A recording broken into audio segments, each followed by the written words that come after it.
everyone. Thank you for staying and for coming in. We'll now have a keynote speech by Mr. Nikolaos Isaris from the European Commission, and then the next panel will follow. The floor is yours. I'd like to thank the Cyprus Forum for inviting us to address today a very important issue for us, which is the Digital Services Act. It's a new piece of legislation, a new regulatory framework, which is important for every one of us, as you will see in a while. And I would like also to thank the Center for Social Innovation for accepting to put my speech between their two slots. So I'm sure you all agree that our societies are undergoing an immense, ongoing, and some would say relentless change. Digital technology innovation is having a profound impact on almost all facets of society and on our way of life. And nowhere is this impact more profound and more pronounced than through the internet and in the digital world. We heard in the previous panel a few things about digital and how important it is. It's almost a fundamental right nowadays. And you will hear in the next panel also certain things which are related to this digital world. We have to admit that in the space of 50 years, we have gone from an innovation that simply enabled us to exchange messages and to share data to an internet which is today a significantly greater innovation.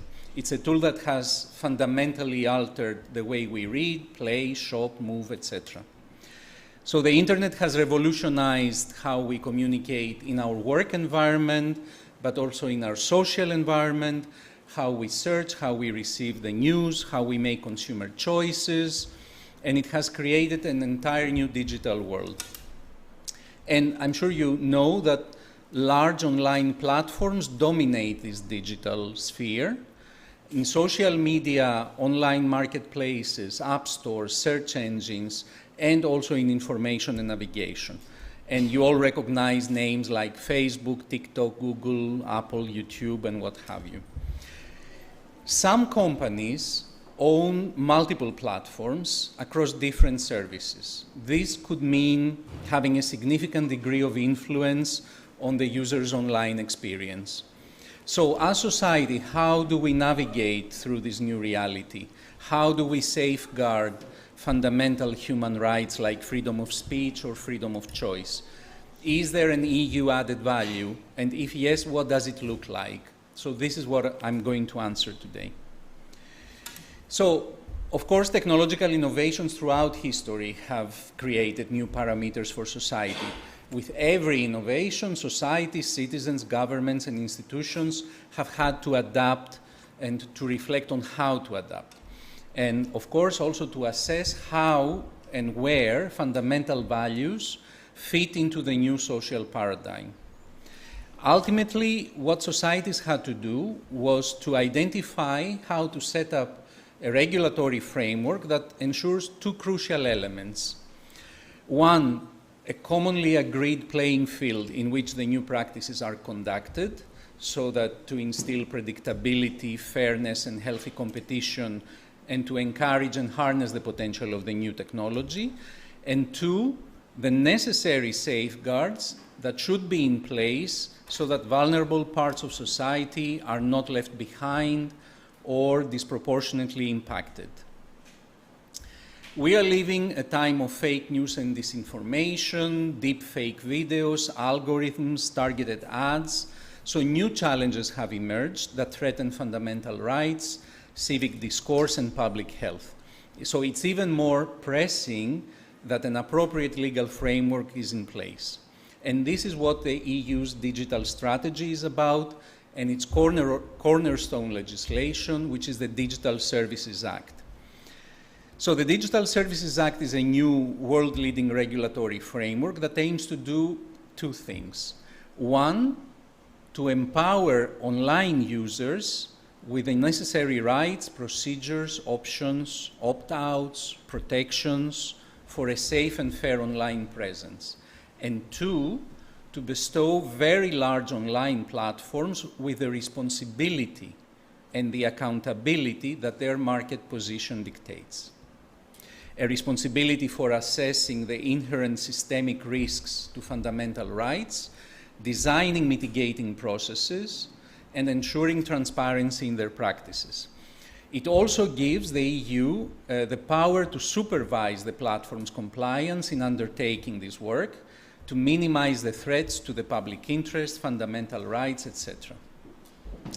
Ladies and gentlemen, this is groundbreaking. This new set of standards is the first of its kind worldwide. It ensures the accountability of social media platforms, online marketplaces, and search engines regarding what content is uploaded, how it is presented, and how it is used. This includes illegal content, disinformation, misleading practices, advertising shaped by algorithms that targets minors and online users in general. In the first phase of the Digital Services Act, the European Commission selected 19 very large online platforms. By August this year, they were obliged to present their comprehensive risk analysis and mitigation mechanisms. And in early next year, more platforms will be included in the process. So why is this important? This is a genuine, concrete, and big change in the business model, because we are ensuring that the user's fundamental rights come first, with profit considerations coming second. It means that users will have a clear and easy way to lodge complaints and to contest decisions, such as the removal of content and suspension of or restriction of an account. And platforms will have an obligation to have clear and transparent complaint procedures to notify and justify their moderation decisions and to respond to complaints. Until now, platforms took action as they saw fit and with little warning, and often they would just not respond to user complaints. This change strengthens the protection of freedom of speech and arbitrary account suspension. It is also important in cases of illegal content online. Consider, for example, the case of illegal pornographic material.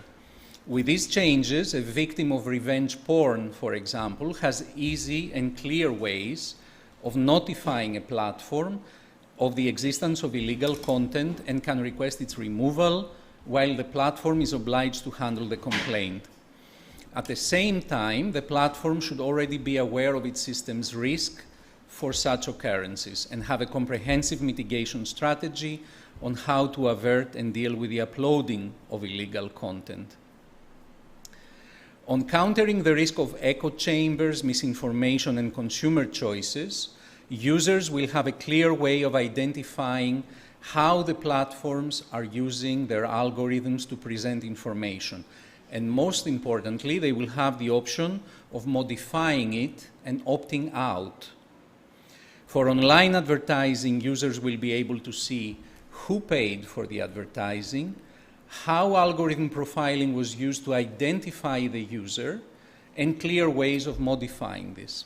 At the same time, targeted advertising based on profiling from personal data gathered by an algorithm will be banned. This is to protect individual privacy on ethnicity, health, political views, and sexual orientation. This means true freedom of choice and true right to privacy. It also means that if you end up buying that new product you found online, chances are it is because you actually want it, and not because you got bombarded by ads that took into account which stand-up comedian you watched on YouTube or which celebrity post you liked on Instagram. Online marketplace platforms will now oblige traders to provide contact details, identification documents, and payment accounts, among other things, in order to eradicate fraud and the sale of illegal products. For online content used by minors, privacy, safety, and security become central. Platforms will now be obliged to provide understandable terms and conditions, as well as age verification and parental control tools. And this also includes a ban on all advertisement based on profiling concerning minors. This is important beyond the obvious concerns over the collection of personal data on minors. Protecting children from harmful content, as well as sinister marketing practices, is becoming more and more crucial with younger generations becoming digitally literate from extremely young ages.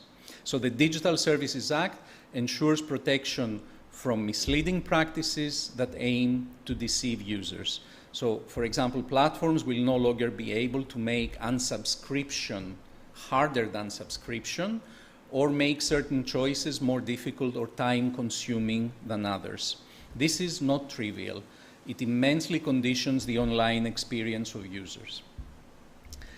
Ladies and gentlemen, before I conclude, I would like to make one important observation. The Digital Services Act refers to these online platforms as gatekeepers.